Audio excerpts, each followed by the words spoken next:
Wow. Good morning and welcome to Corona Daze Professional Development Group. This morning, we are hosting Monique Gibson, who's going to talk to us about virtual interviewing. And I am going to turn it over to her immediately. Thank you all for joining. If you are catching us in the group and you have time, you can come on and jump into this webinar on Zoom. All right, here we go. Awesome. Good morning, good afternoon, good evening. My name is Monique Gibson, and I am going to be talking to you today about virtual interviewing. Are you making a good impression? So let's go ahead. Again, my name is Monique Gibson. I have over 15 years of HR experience. I have interviewed tons of people from entry level to executive level. So I have a lot of insight. I've heard things that people say during interviews about candidates, assumptions that are made, all of that. So I have some really good insight that I'd like to share with you because I want you to get that job that you are looking to get. So we are going to do a brief poll. So if you could answer the questions once the net has them up. I want to get your feedback. All right. There we go. Yep. So what part of the recruiting process has the most impact on your chances of getting a job offer? Do you think it's your resume? Do you think it's who you know at the company? Is it the interview or is it the background check? So go ahead and please select something so that we can kind of get a feel for where everyone is at this morning. I should have had keyed up that Jeopardy.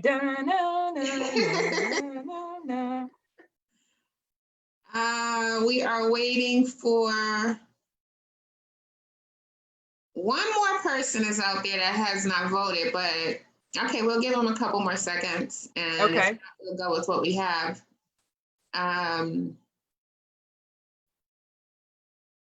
Okay, that person must not be wanting to vote.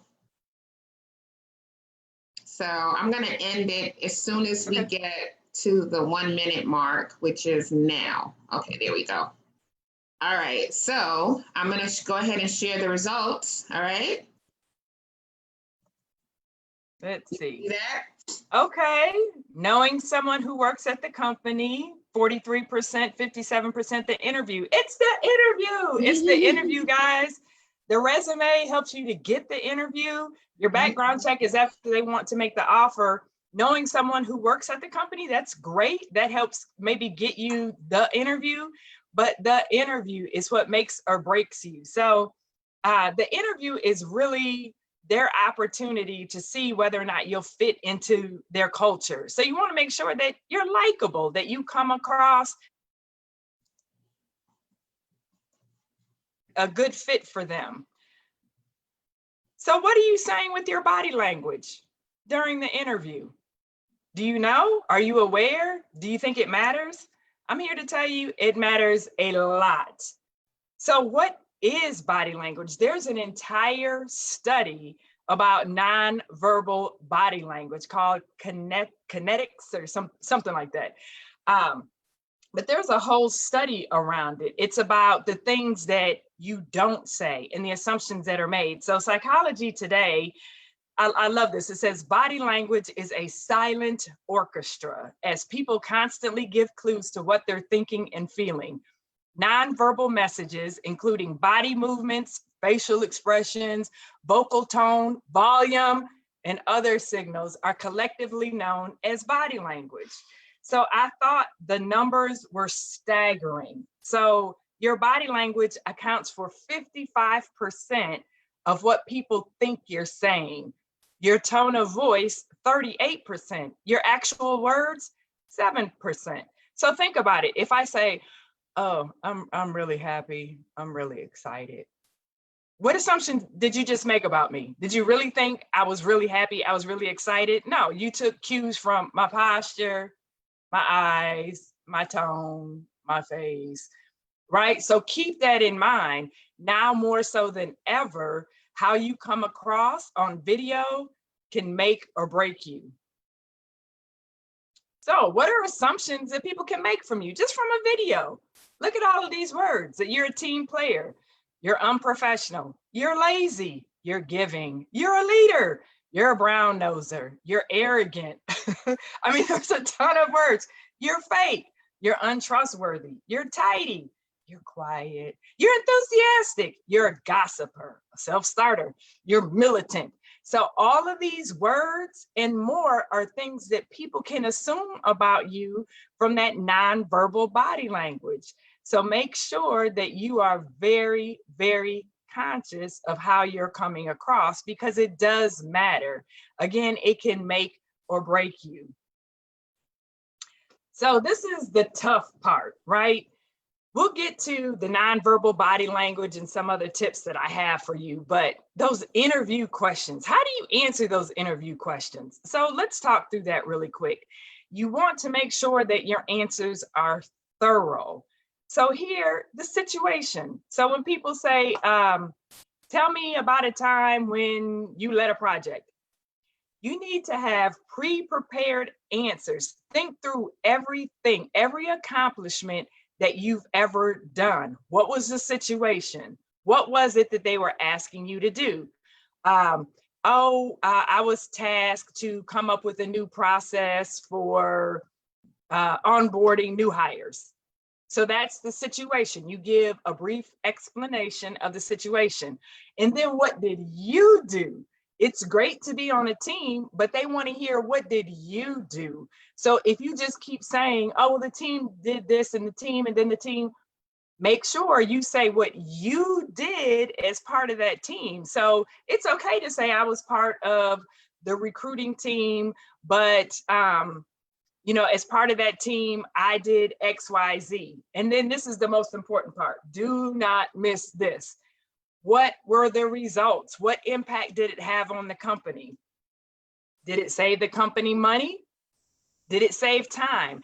You want to quantify that. So hypothetically, if you created a process that improved the turnaround time from, 7 days to 3 days, say that. I improved the process by 35%, blah, blah, blah, saving the company. You think, wait a minute, saving the company, that didn't even have anything to do with finances. Sure it did, because you saved 4 days or however many days of someone's time. So try to quantify that as a savings. So then you have your situation, right? Your summary of what happened, what you did, the action taking, and then how did it impact the company? So you want to have that type of answer prepared for every question. So again, think through, and if you don't do this part, shame on you. Don't go off the cuff. Don't say, I know what I did. I don't need to. You have to prepare, because your nerves will get to you. It's amazing. You'll forget everything you did once the camera comes on. So practice, practice, practice. Write it out. Situation, action I took, what impact it had, and rehearse, rehearse, rehearse. Because guess what? Another way that companies use interviews is to eliminate people. You don't want them to eliminate you. So make sure that you know how to effectively answer questions. Okay, you guys got it? Okay, so a couple of virtual interviewing tips. Now, guys, please, please, please listen to me, because people think, oh, it's not that big a deal. It is that big a deal. So look at this picture right here with the cutie patootie baby in this mess. Yes, that matters. So remember the words, the assumptions that I had up: tidy, untidy, sloppy. So your background tells a lot about you. So if you have a bookcase behind you and the books are falling and you have a couple of trinkets up there and an old banana and Burger King wrapper, guess what? People are unconsciously making assumptions about you. So make sure you have a very tidy background. Okay, and if all else fails, if you have to do your interview in a closet, then you can use the black screen. You can change the background so it's a solid color, but make sure you're conscious of what you're wearing, because you don't want to have a black shirt on with a black background, because it's going to look kind of weird. It's just your head, on the black background.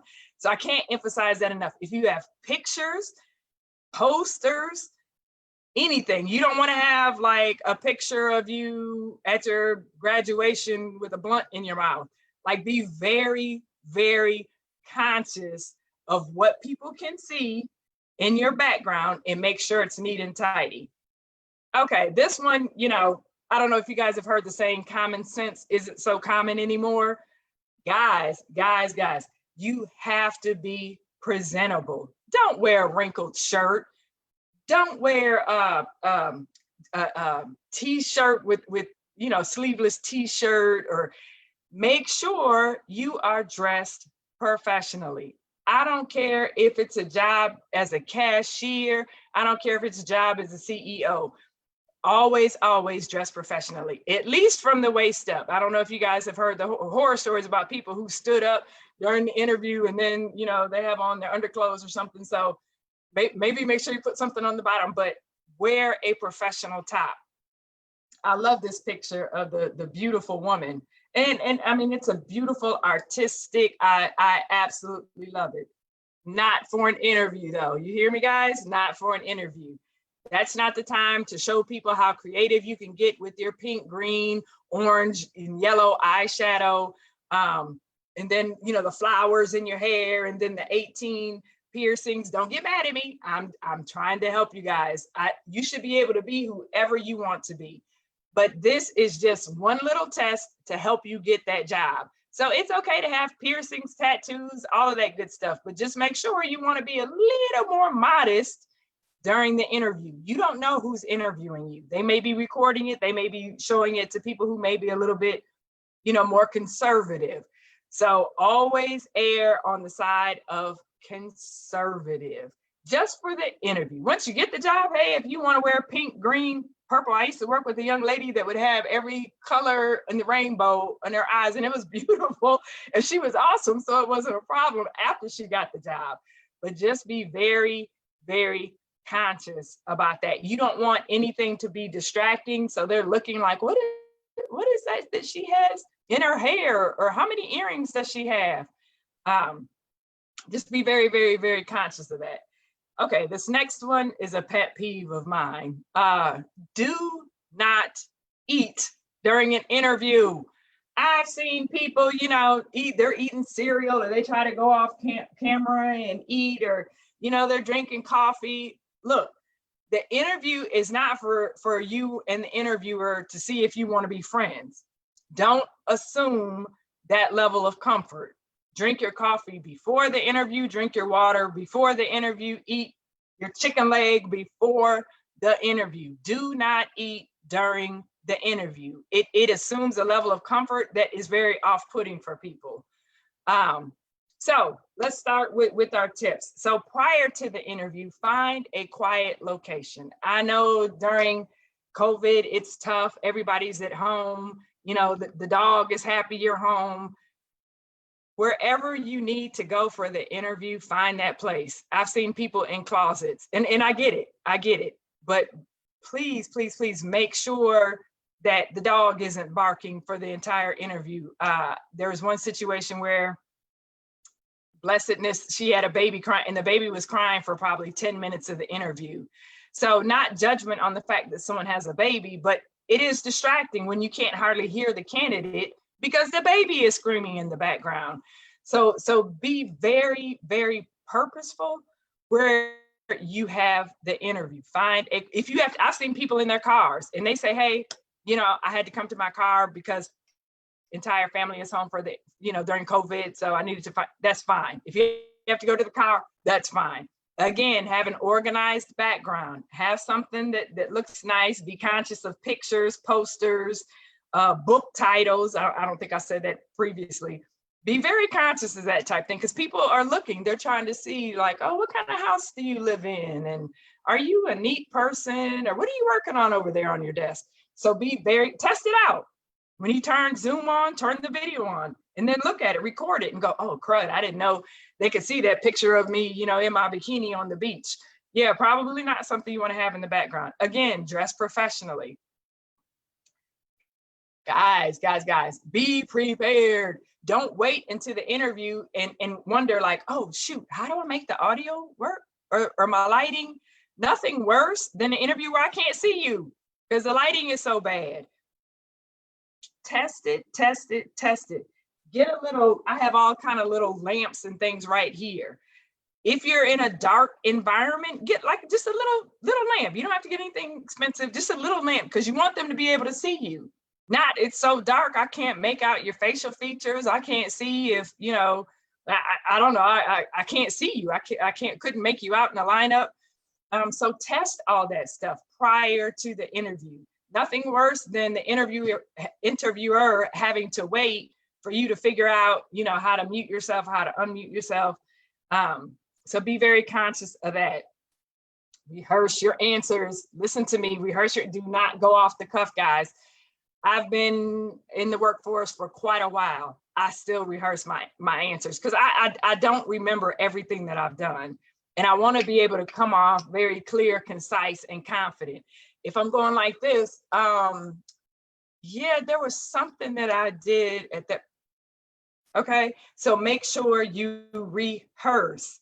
The job market is saturated now. So although you are doggone awesome, you are phenomenal, but guess what? There are 40 million other people who are just as phenomenal. So you want to stand out in the crowd. Turn off your phone, turn it off, put it on silent.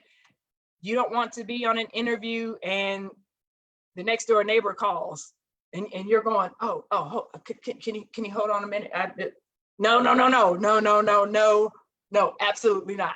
Put your phone on silent.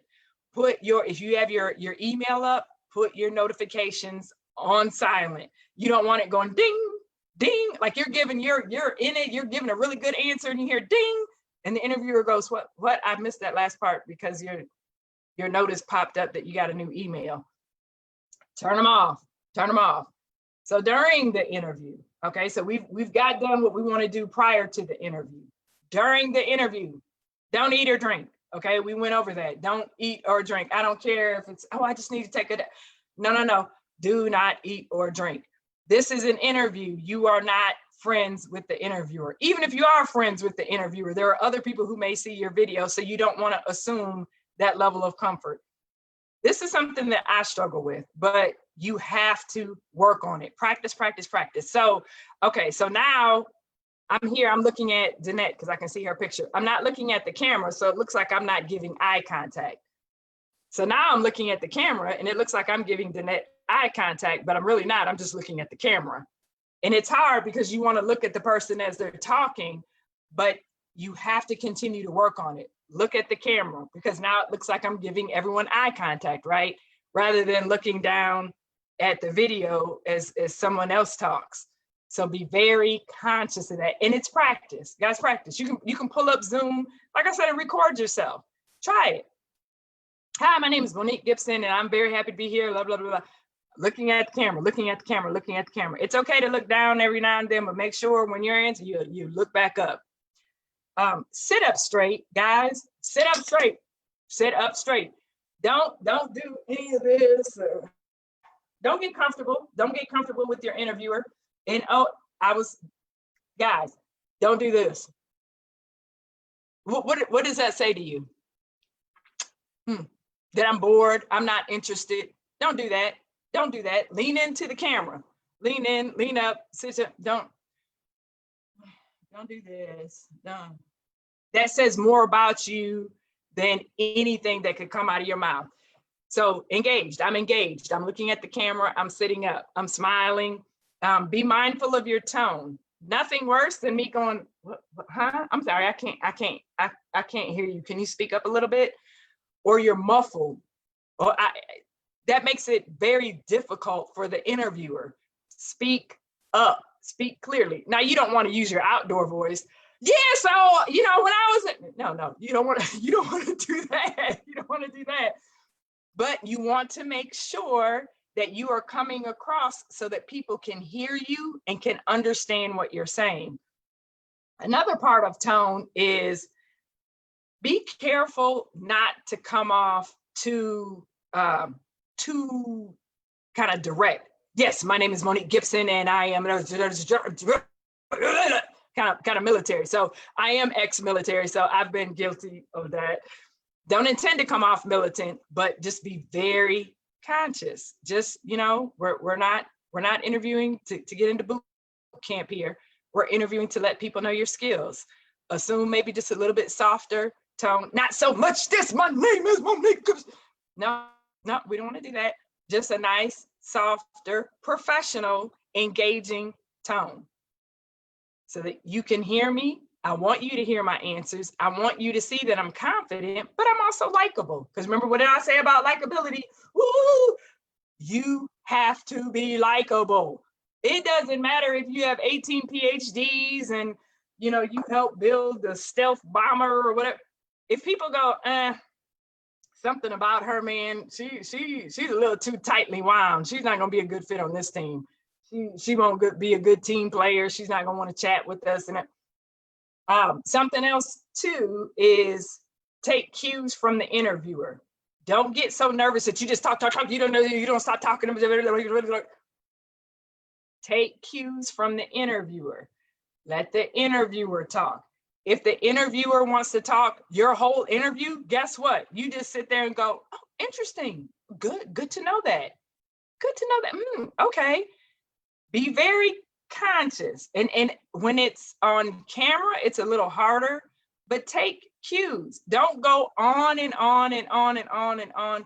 Don't give a 15-minute answer to a 2-minute question, because then go back to the word of assumptions. You talk too much. You're not going to let anybody else get a word in as edgewise. You're a gossiper. And you think of what? I got nervous. Answer your question, be done. Remember, situation, action, result, and then be done.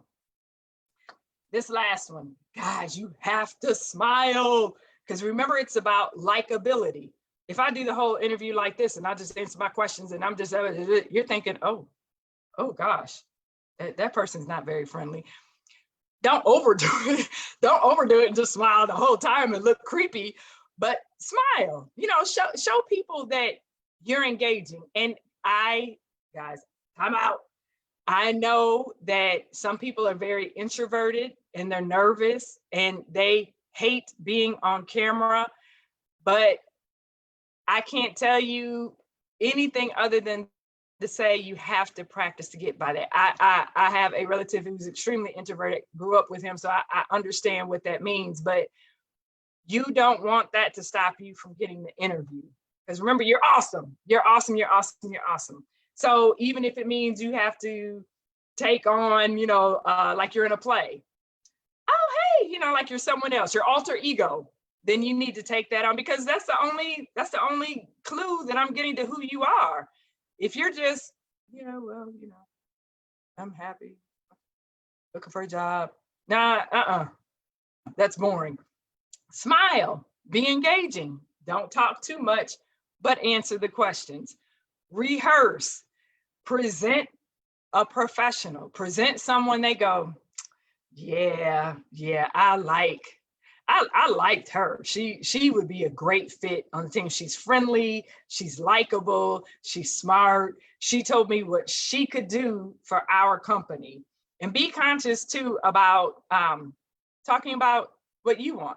Guys, it's not about you. What I'm looking for, what I want, that's great, but tie that into how it benefits the company. So instead of saying, well, I want a company that,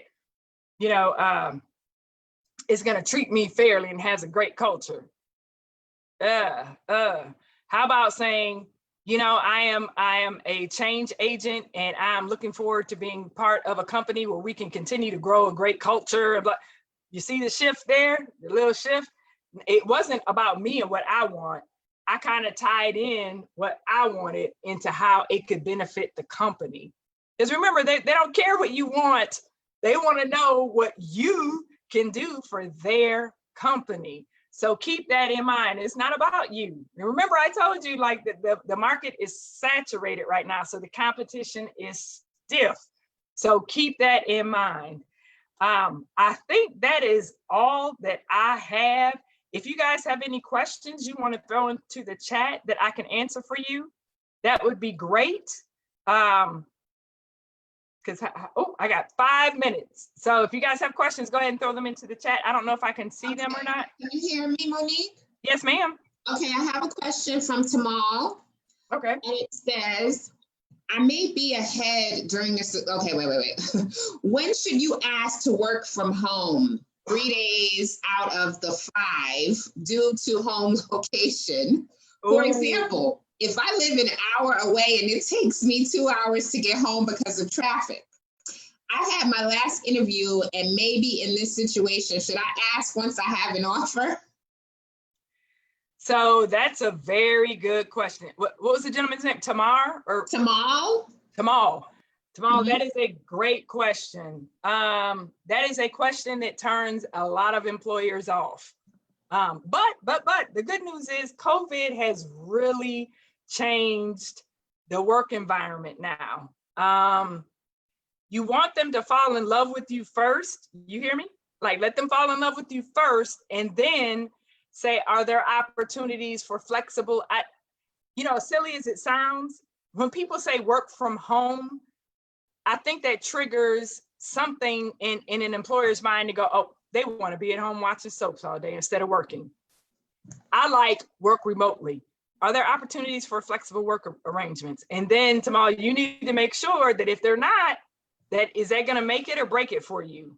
Because don't take the job anyway and then get mad because they don't have a flexible work environment, because there are a lot of companies that do not have flexible work arrangements. So don't get in there and expect them to change the policy for you.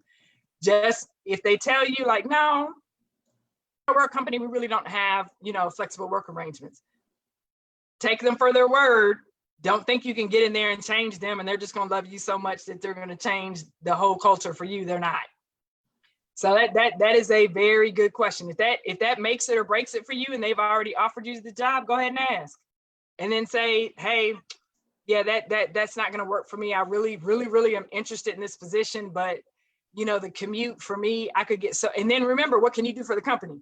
Because I could get whatever 3 additional hours of work a day done for the company. And that's the kind of employee I want to be. I want to give the company, a great employee. And unfortunately, being on the road 2 hours there and back just is not effective for me, and it's not effective for the company.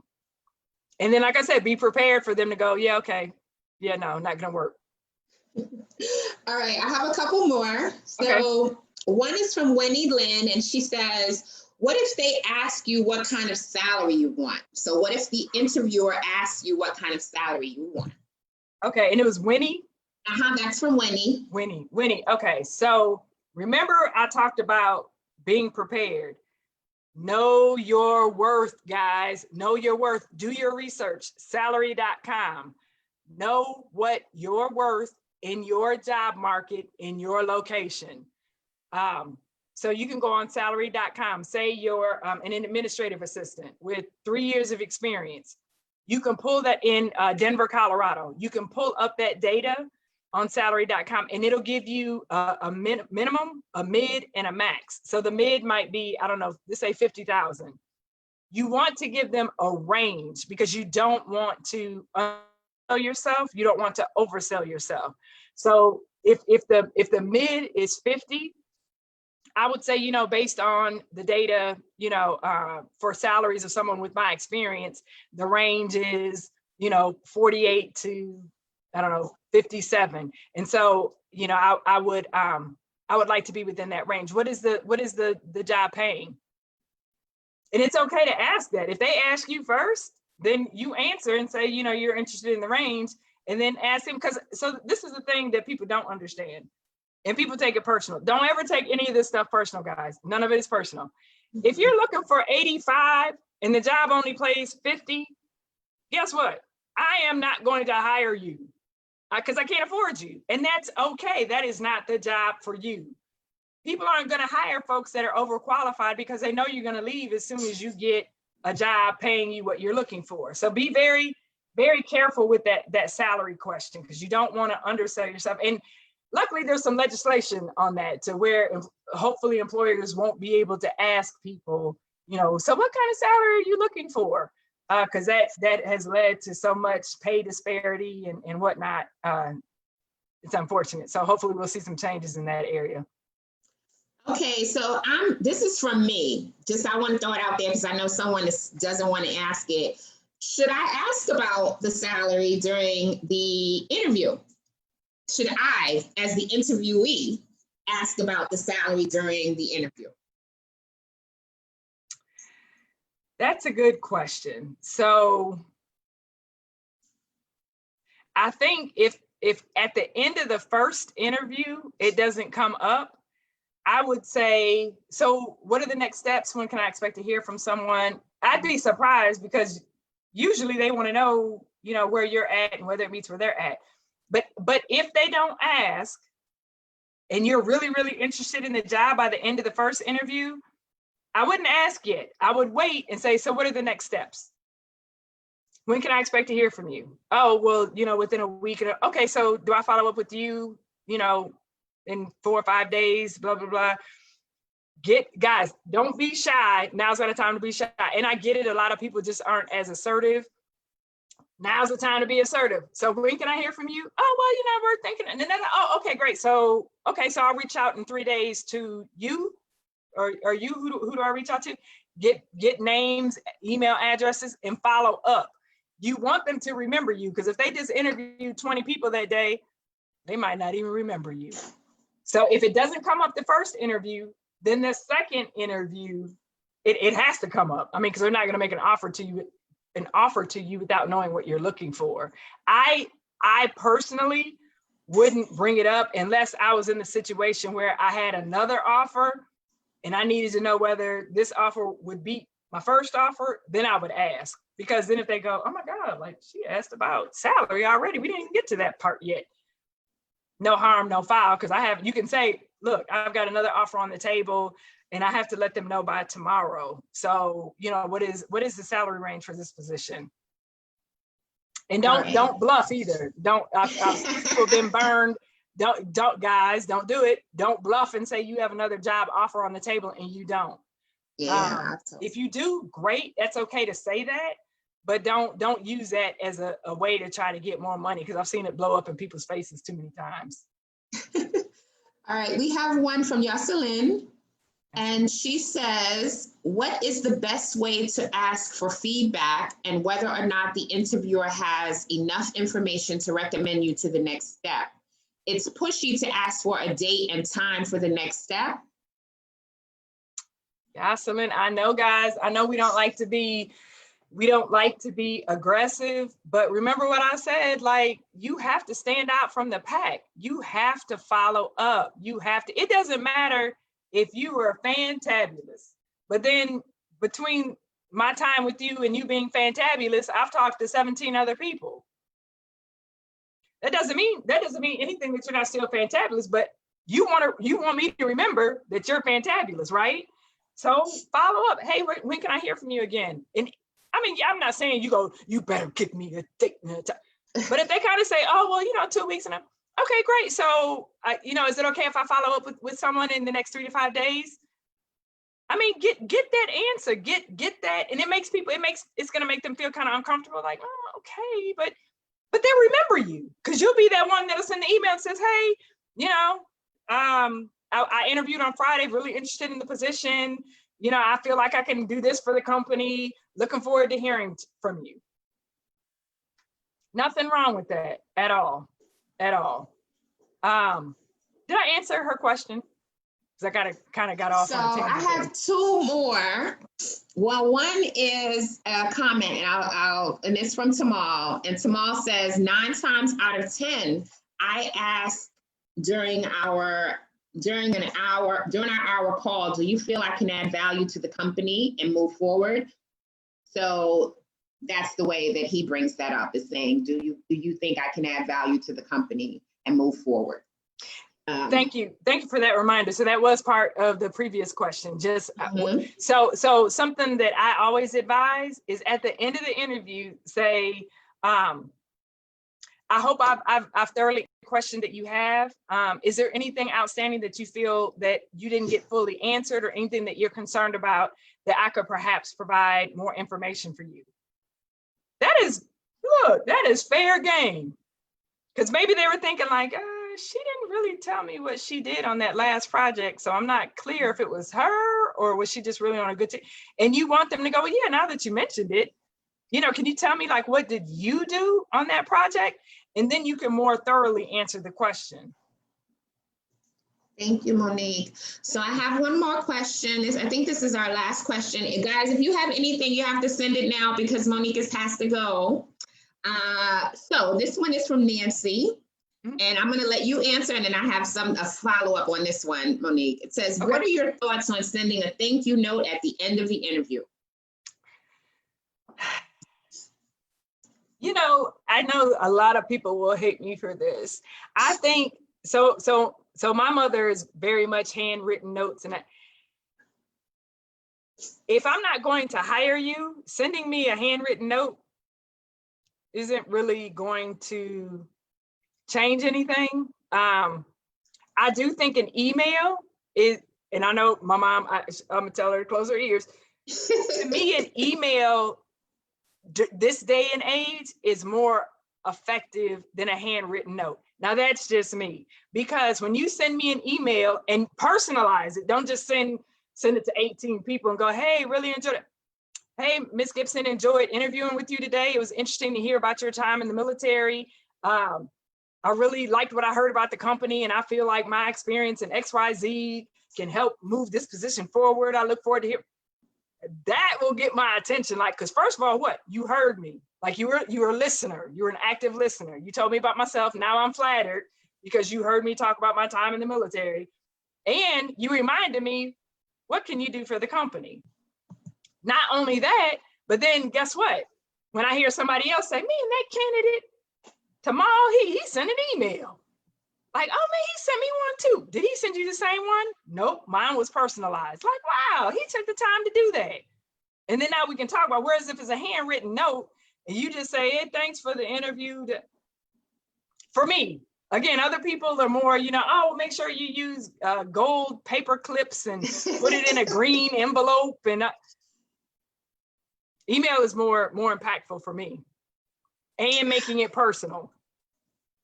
All right, I agree. I agree with that. I also will say that I want a thank you email. Like, as a hiring manager, it could make or break, especially if I have two hot candidates that I really want both of them, and one of them sends me a good thank you email. I'm probably going to go with that candidate. The other thing, true story, I'll say, years ago when I was an undergrad, I was in school full time. And I went for this job and I really, really wanted it. And I could tell that the hiring manager had a problem that I went to school full time. And it was no way for me to, like, I couldn't beg and grovel, but she liked me. I knew it because I can read person. I can read people well. And as Monique said, you need to read your interviewers, right? Mm-hmm. Anyway, I saw that she was hesitant. And so I went home and I penned her the hottest letter. Okay, now I'm a little older than most of you. So this was a long time ago. It was by hand, okay? This is pre-email. I'm a little older than most of you. So I penned her the hottest letter and I said, I understand your apprehension about my full-time course load, but I can do this job. And I got the job. And on my first day, she said, if you did not send that letter, you are not going to get this job today.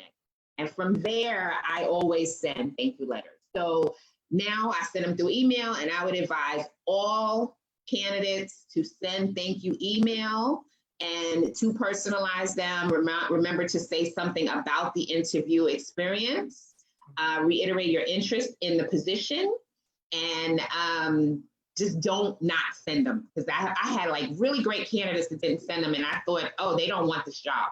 And I just let them go. So, and something I forgot to mention, you guys be respectful to everybody. Everybody, the receptionist, the cleaning person, when we get back to being able to go to buildings, everybody. Because guess what? If the receptionist comes and says, oh, that Monique, she was so rude and demeaning. If they loved you, guess what? You just lost your opportunity right then and right there. Don't be dismissive.